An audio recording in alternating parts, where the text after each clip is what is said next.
Bonjour YouTube, j'espère que vous allez bien. Alors, nouvelle semaine qui commence. On est lundi, il fait bon, il fait chaud, on est à Dubaï. Alors cette vidéo, en fait, c'est une vidéo un peu où je souhaitais me présenter, que vous sachiez qui je suis, ce que je fais, par quoi je suis passé, comment à 35 ans aujourd'hui je suis arrivé là où je suis, vivre à Dubaï, quand je me suis expatrié, etc. Donc voilà, on commence. Je m'appelle Mago. Nom complet c'est Magomed. Magomed. Du coup Mago c'est un diminutif de Magomed. J'ai 35 ans, donc je suis né le 8 juin 91 en Tchétchénie, à Grozny, qui est une petite république de la Russie. Une république qui n'est pas indépendante. Alors je suis né là-bas, j'ai habité là-bas. Il y a eu deux guerres en 94 et en 99, de 94 à 96 et 99 à 2000. Et en fait, pendant cette période-là, du coup, on a été à l'étranger. J'ai habité en Turquie, j'ai habité à Moscou, et puis à un moment donné, ça devenait plus possible. Et donc, on est parti en Belgique. On est parti en Belgique pour commencer une nouvelle vie en Europe. On a pris 2 sacs en plastique avec des habits, ma mère, mes 2 petits frères, et puis on est venu en Belgique. C'était très compliqué. Je suis passé par beaucoup de choses, et même à mon petit âge, à 9 ans, j'étais déjà comme un homme en fait, je réfléchissais comme un adulte parce que je devais aider ma mère, parce que je devais être l'homme de la situation en quelque sorte. Et je pense que ça déjà ça fait grandir, quand tu n'as pas une enfance standard entre guillemets, et que tu dois changer de pays, tu dois apprendre une langue de zéro littéralement. Et je me souviens quand je suis arrivé à l'école primaire, je suis arrivé en 3e primaire je pense, j'ai entendu le français et j'ai dit à ma mère, limite tu pleurais, je disais jamais j'apprendrai cette langue, elle est trop compliquée. Et grâce à Dieu, après 6 mois, je commençais déjà à bien parler, à gérer la grammaire, l'orthographe, etc. Et donc, après avoir fait mes études, mes primaires, mes secondaires, en France, c'est CP, enfin, c'est un système bizarre en France, je sais pas. CM1 et compagnie. Après avoir fini mes études, j'avais entamé des études de droit parce que mon père il voulait absolument que je sois avocat. Dans les familles, chez les étrangers, entre guillemets, d'accord, il y a que 3-4 types de métiers qui sont valorisés. C'est-à-dire soit tu es médecin, soit tu es architecte, soit ingénieur, ou soit, je crois que c'est tout, avocat, voilà. Tout le reste, c'est rien. Genre, si tu dis à ton père, je vais faire des vidéos sur YouTube, ou si je vais, aux parents en général, je veux dire, si tu dis je fais autre chose, c'est fini. T'as raté ta vie, tu vas rien faire si t'as pas un diplôme, ne fût-ce qu'un bachelier ou un bac plus 3 en France, je pense. Ou une licence, c'est fini, t'as raté ta vie. Et du coup, donc, j'avais entamé des études de droit, j'étais pas du tout sérieux, je n'aimais pas du tout, j'étudiais pas, c'était pas du tout ma cam. Alors après avoir raté mes études de droit, je me suis lancé à la traduction interprétariat en français russe anglais. Là, j'avais fait 1 année, et à l'époque, je me souviens, il fallait avoir 60% pour réussir, j'avais 58,6, et il fallait faire une demande à la communauté française pour pouvoir continuer, juste parce que c'était un point, mais j'en avais marre et je me suis dit, c'est quoi, c'est pas grave, je vais aller travailler. Et entre temps, je me suis inscrit comme traducteur juré au tribunal de là où j'habitais, à Marchand-Famenne, un petit village dans la province de Luxembourg. Et en fait, j'avais fait ça, et en parallèle, du coup, j'avais commencé à travailler dans la vente. C'est marrant parce que je travaillais dans une société qui vendait des solutions B2B. Tout ce qui était site web, SEO, SIA et l'image en ligne, la pub, etc. Et je bossais pour eux pendant à peu près 1 an. Puis j'en ai eu marre, mais c'était une bonne école parce que c'était du cold calling, c'était compliqué. Et je pense que cette formation-là, c'est ce qui m'a aidé aujourd'hui aussi à performer dans l'immobilier. Donc en fait, toute expérience, elle est très très bonne à prendre. Du coup, après ça, en parallèle à ça, je faisais des études en cours du soir. Parce que bon, je me disais quand même, allez, pour faire plaisir aux parents, je vais obtenir un diplôme. Et du coup, j'avais entamé un bac plus 3 en bachelier, du coup, pour les Belges, en commerce international. Et donc, je faisais ça la journée, je travaillais la journée, je faisais ça le soir, je faisais mon sport, etc. Et après à peu près, donc 1 an, j'ai arrêté. Puis après, j'ai entamé un job dans la logistique. Après la logistique, après 1 an, là, j'avais eu l'occasion en fait de passer des examens à la Fédération belge des finances, qui est la Febelfin Academy. Et après avoir passé ces examens-là, il y avait 5 examens, j'ai été pris, j'ai travaillé dans le secteur bancaire, chez Belfius, en front office. Après avoir bossé là, j'avais une opportunité de bosser dans les assurances. Du coup, chez FEPRA Bell, j'ai passé des examens complémentaires pour bosser dans les assurances. J'y ai bossé, mais à un moment, ça m'a vite saoulé. En fait, à chaque fois, dans le salariat, je sentais que c'était pas pour moi. Je sentais que j'étais pas à ma place. Je sentais qu'il fallait que je bouge, mais je savais pas trop quoi faire. Du coup, j'essayais un peu tout. Pour ça, souvent, mes amis, mon entourage, ils rigolent. Ils disent, ouais, t'as combien de vies? T'as fait combien de jobs? Trop. Et, mais je testais, car c'est celui qui n'essaye pas qui a déjà raté. Du coup, je testais pour voir ce qui allait me plaire au final. Et alors, faut que je remette la pression dans le pneu. Et alors, donc après avoir fini de bosser dans les assurances, à un moment, je suis parti à Tenerife, dans les îles Canaries. J'avais un coup de cœur pour cet endroit-là. Je pensais que j'allais vivre là-bas au final. Et je suis parti là-bas. J'ai bossé dans le tourisme. J'ai appris l'espagnol là-bas. Je m'étais fait des amis, etc. Franchement, c'était top. Et après quelques mois, donc après être resté là-bas, je suis revenu en Belgique. Et là, en fait, c'était un pari avec un ami. Il m'a dit, ouais, jamais vu de Tchétchène à la police, etc. Et je lui ai dit, bah, écoute, moi je serais le premier Tchétchène à la police belge. Et du coup, je passe les examens. Je rentre, je suis à l'académie. Mais rapidement, à l'académie, je me rends compte qu'en fait, c'est pas du tout mon monde. C'est pas du tout ce que je veux. Ça ne rentre aucunement en accord avec qui je suis, avec ce que je fais, ma mentalité, etc. Mais je me suis fait vraiment de bons potes là-bas. Et il y avait des gens bien aussi. Il y avait beaucoup de délire. C'était une expérience, une vraie expérience. Et je pense que chaque chose que vous vivez, que vous avez vécu, c'est une réelle expérience qui s'ajoute dans votre balance de la vie. Donc non, aucun regret. C'était bien, c'était fun. Mais en parallèle à ça, là, je finissais mes études, etc. Et après avoir fini ça, donc là, je continuais mes entraînements de judo pour passer la ceinture noire. Je travaillais dans la sécurité les week-ends.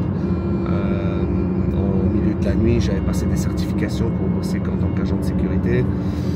Donc, je fais tout ça et puis je décide en fait de partir à l'étranger. Je décide de partir en Australie.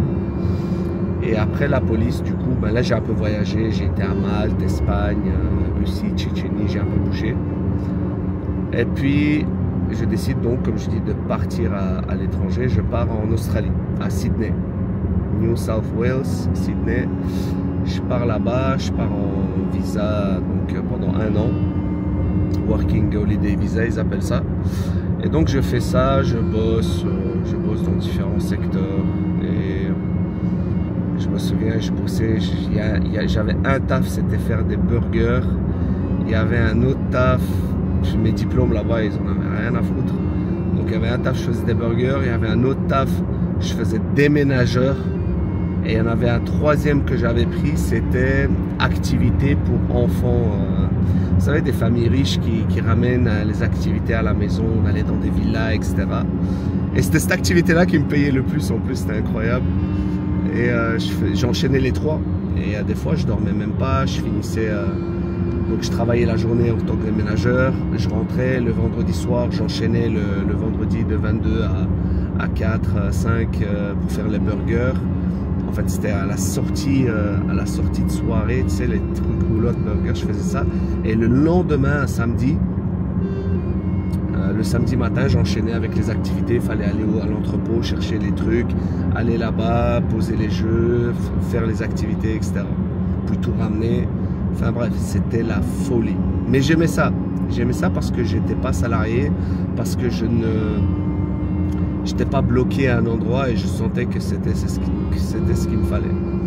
Alors après ça, donc malheureusement là-bas il y a eu les feux de forêt, il y a eu des inondations, puis il y a eu le Covid. Et donc de là-bas, après j'étais parti à Gold Coast, j'ai un peu vécu là-bas aussi, c'était magnifique. J'avais fait 1000 km en voiture. Et donc il y avait tous les signaux qui étaient là pour que je bouge. Donc je suis parti, je suis resté quelques semaines donc, en Thaïlande. Je me suis entraîné là-bas en Muay Thai, voilà, je profitais. Puis je suis revenu en Belgique. Et là, donc, je ne savais pas trop quoi faire. Je revenais, les poches étaient vides. Je revenais, mais avec plein d'expérience. Et du coup, sur conseil d'un ami, je décide de me lancer dans l'IT, l'informatique. Et là, rapidement, donc, je passe tous les examens, je fais tout ce qu'il faut, j'enchaîne pendant des mois à l'IT. Je me forme, je deviens très bon là-dedans, je commence par être business analyst. Après, je deviens IT Project Manager Junior, IT Project Manager, et finalement, la 4e année, je deviens IT Manager dans un groupe international. Dans le groupe international Stellantis. Donc, je deviens IT Manager pour la Belgique. J'aime ce que je fais dans l'ensemble parce que quand tu es bon dans quelque chose, en toute humilité, ben en fait, ça vient facilement, tu vois, parce que bon, il y a eu quand même beaucoup de travail derrière, des mois et des mois de travail, des examens, enfin, beaucoup de difficultés, mais certes, après la difficulté, vient la facilité. Et alors, j'ai fait ça, mais je sentais qu'il me manquait quelque chose. Je sentais que j'étais toujours pas à ma place. Entre-temps, j'ai essayé plusieurs business, j'ai essayé le trading, ça a foiré parce que j'ai pas essayé à fond, mais ça me plaisait pas tant que ça. J'ai essayé le e-commerce, ça a foiré, j'ai un peu perdu d'argent. Et encore une fois, je me formais, mais je n'étais pas à fond dedans comme je suis dans l'immobilier aujourd'hui. Et alors, après avoir fait tout ça, donc je quitte après j'ai décidé en fait de venir à Dubaï. Parce que Dubaï, je suis venu la première fois en 2011. Je suis venu en 2011 et j'ai kiffé, vraiment, waouh, je me suis dit, waouh, c'est quoi cette ville du futur? Mais jamais dans ma tête, je me serais dit, je vais vivre ici, je vais acheter ici, je vais m'expatrier ici. C'est impossible. Impossible. Pour moi, à l'époque, c'était comme pour tout le monde. Dubaï, c'est la ville des multimillionnaires, c'est pas pour toi. Et donc, je décide de venir ici. Et c'était en 13 décembre ou 14 décembre 2023. Je décide de venir et en fait, j'ai ressenti un besoin urgent de venir ici. Je sais pas, un matin, je me suis réveillé et je me suis dit, faut que tu ailles à Dubaï. Et du coup, je suis venu, j'ai passé du temps, j'ai apprécié, j'ai regardé un peu des projets. Et à ce moment-là, j'avais connu un gars, un Tchétchène aussi, qui a sa société ici. Et il m'a fait un peu visiter, il m'a montré le job, il m'a montré les projets. Et on a commencé à travailler ensemble. Et en fait, parce que moi, depuis janvier 2023, j'ai commencé à m'intéresser à l'immobilier à Dubaï. J'ai commencé à faire mes recherches, etc. Et ah ouais, les embouteillages sur Al Ain Road, les gars, le matin. Ça va, c'est sain, c'est bien qu'il y ait des embouteillages. Et donc je disais quoi, ouais, depuis janvier 2023, je me renseignais parce que je voulais acheter, mais à l'époque j'avais quoi, j'avais que 20 000 euros, 25 30 000 euros de côté. Et à l'époque il y avait moyen d'acheter un petit studio, mais moi je voulais un one bed. Mais aujourd'hui, pour ceux qui me contactent et qui ont entre 20 et 30 000, c'est à Dubaï, non. Vous pourrez acheter quelque chose, mais ce sera pas qualitatif. Moi, ce que je dis, tu peux soit acheter ça, soit attendre encore 3 à 6 mois, économiser et acheter quelque chose de mieux. Pour la petite parenthèse, et donc, pendant un an, je me formais à l'IMO, Je faisais des formations, je regardais tout le contenu YouTube, bref, je me spécialisais. Et ensuite, après, je l'ai vu, je me suis encore formé. J'étais avec lui sur des projets, chez des promoteurs, etc. Et là, j'ai acheté. Donc, fin décembre 2026, j'ai acheté mon premier bien, un one bed de 60 mètres carrés. Et là, ça a fait tilt. Je me suis dit, il y a quelque chose à prendre, il y a un marché. Il faut que je me donne encore plus à fond. Et là, il y a un ami un ami de longue date qui m'a contacté. Il m'a dit, écoute, Mago, viens, on fait ce projet ensemble. On développe la personal brand, on développe tes réseaux, etc. Je dis go. Et donc, voilà, aujourd'hui, on en est là. J'ai travaillé d'arrache-pied. Ça fait à peu près plus d'1 an et demi que je fais du contenu. Énormément de plus-value pour les gens qui s'intéressent à l'immobilier à Dubaï. Vous êtes presque 1400 abonnés déjà en un peu plus d'1 an et demi. Je vous remercie chaudement. Merci chacun de vous pour ceux qui donnent la force, pour ceux qui like, qui commentent, qui s'abonnent. Il y a plus de 22 000 personnes qui regardent ma chaîne. Et vous êtes là, vous êtes dans le cœur, les amis. Merci, j'apprécie parce que c'est énormément de temps, énormément d'argent, énormément d'investissement. Et la force que vous donnez, c'est primordial pour moi pour pouvoir continuer également. Et donc là, vous connaissez la suite. Hein. Je me suis expatrié, je suis venu ici, j'ai mis 2000 € en poche qui me restait parce que tout partait dans les paiements des mensualités. Je suis venu avec 2000 €, j'ai galéré au début, je prenais le métro, je dormais dans des boîtes en bois, là, dans les sharing, avec 10-15 autres personnes, c'était compliqué, les bus, les métros, le matin, la nuit, pendant 2 heures de trajet, les gars, de Dubaïland, c'était ultra dur, mais on a tenu le coup, alhamdoulilah, grâce à Dieu. Aujourd'hui, tout va bien, les investisseurs me font confiance, je leur fais faire des plus-values. Et ça, c'est vraiment plaisant. Et en fait, je vais vous expliquer, je vous jure, le plus gratifiant dans ce métier, je vous le promets, je jure sur Dieu, c'est, premièrement, c'est le fait de trouver des biens immobiliers dans lesquels les gens vont soit vivre, ou soit qui vont le louer, ils vont faire des plus-values. Donc le fait déjà de faire ça, c'est un énorme plus. Ensuite, le fait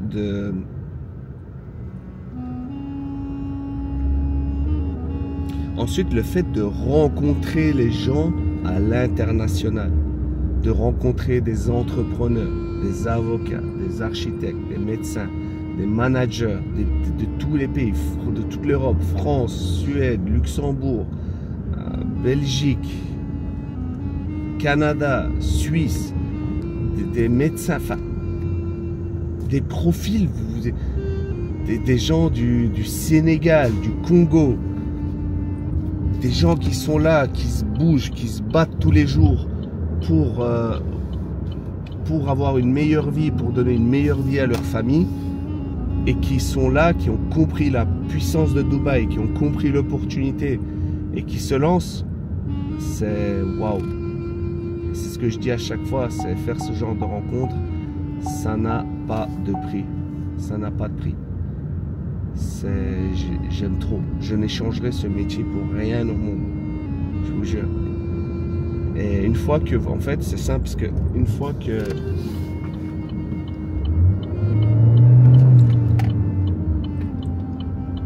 les gens, ils aiment pas trop laisser passer à Dubaï. Ça, c'est, on dirait que s'ils te laissent passer, ils vont aller en prison, tu vois. Donc je disais quoi, ouais. Et donc, enfin, qu'est-ce que je disais? Ouais. Donc, qui ont compris cette puissance de Dubaï, de ce marché immobilier. J'échangerai ce métier pour rien au monde. Je le ferai, je pense, je le fais jusqu'à ma mort. C'est parce qu'une fois que tu trouves ta passion, une fois que tu trouves ce que tu aimes faire sincèrement, tu travailles plus en vérité. Et c'est réel. C'est réel. Regardez, je suis passé par au moins 20 métiers différents. 20 métiers différents, les amis. Et je ne trouvais pas ce que j'aimais. j'avais le pied lourd. Quand j'allais au bureau, je détestais, ça me saoulait, alors que c'était pas difficile, hein. J'étais bon dans ce que je faisais, mais j'aimais pas. Et aujourd'hui, aller tous les jours au travail avec cette vue-là, vous voyez,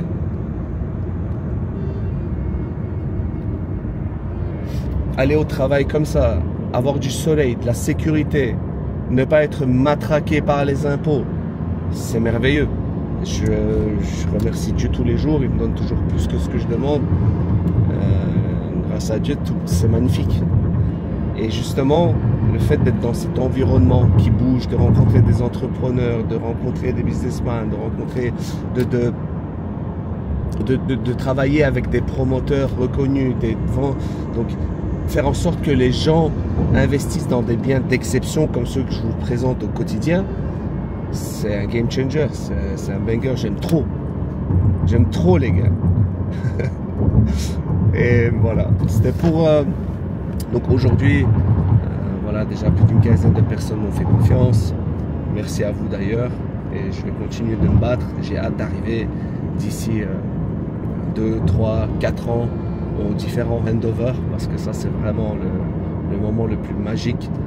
Et donc, voilà, je continuerai de me donner à fond, de vous trouver les meilleurs deals, de faire en sorte que vous fassiez de l'argent grâce à un bon accompagnement. Et c'est à Dubaï. Et vous savez que moi, je suis toujours disponible 24/7, les amis. Vous l'avez déjà bien vu, les week-ends, la nuit, peu importe, je suis disponible tout le temps. N'hésitez pas à m'appeler via un numéro si vous souhaitez, donc dans la description, si vous souhaitez travailler avec moi. Voilà, mis à part tout ça, tout mon parcours, background académique, professionnel, quel genre de personne je suis? Je suis quelqu'un de simple, quelqu'un de droit, quelqu'un qui a des valeurs, quelqu'un qui ne ment pas. Je ne mens jamais. Quelqu'un qui ment, c'est quelqu'un qui a peur. Et je dirais les choses toujours comme elles sont. Si quelque chose ne me plaît pas, je le dis toujours. Jamais faire semblant. Si un projet a des défauts, je te le dirai. Si, voilà, dans la vie, j'ai toujours été comme ça. J'ai toujours été comme ça, j'ai toujours été transparent, authentique. Ça, si vous investissez avec moi, tant mieux. Tant mieux. Si vous n'investissez pas avec moi, c'est pas grave. Il y a encore 85 000 agents certifiés, plus 20 000 non certifiés. Vous avez l'embarras du choix. Mais si vous voulez travailler avec moi, je ferai toujours mon mieux pour, voilà, pour vous faire le meilleur invest selon vos moyens, bien sûr. Et donc voilà, on arrive à la tour de contrôle, les amis, juste là à gauche. Vous voyez la Ubora Tower, juste là. Ça, c'est notre QG de HBS Dubaï Immobilier. Donc voilà, si vous voulez travailler avec un belgo-tchétchène de 35 ans qui a vécu des dingueries dans sa vie, qui est passé par 2 guerres, qui s'est expatrié à Dubaï, qui est venu ici pour donner une meilleure vie à sa famille, à ses enfants, sa mère, son épouse, son entourage. Bah, travaillons ensemble. Sinon, frère, tout le succès pour vous. Même si vous n'avez pas acheté avec moi, toutes mes félicitations pour votre achat ou vos achats. Si vous souhaitez les revendre, je suis toujours disponible. Et si la personne ou la société qui vous les a vendus ne souhaite pas les revendre, donc voilà, si vous voulez une consultation gratuite, vous savez où me contacter. Le numéro est là dans la description. C'était un plaisir d'échanger avec vous ce matin. Et on va faire encore plus de contenu. Cet après-midi, je vais filmer chez un promoteur incroyable. Cette vidéo, vous allez l'apprécier. Donc voilà, continuez de donner de la force sur Instagram, sur YouTube, etc. Continuez de commenter, de liker. Ça me fait chaud au cœur. Et à très bientôt dans une nouvelle vidéo. Bonne journée à vous. Ciao.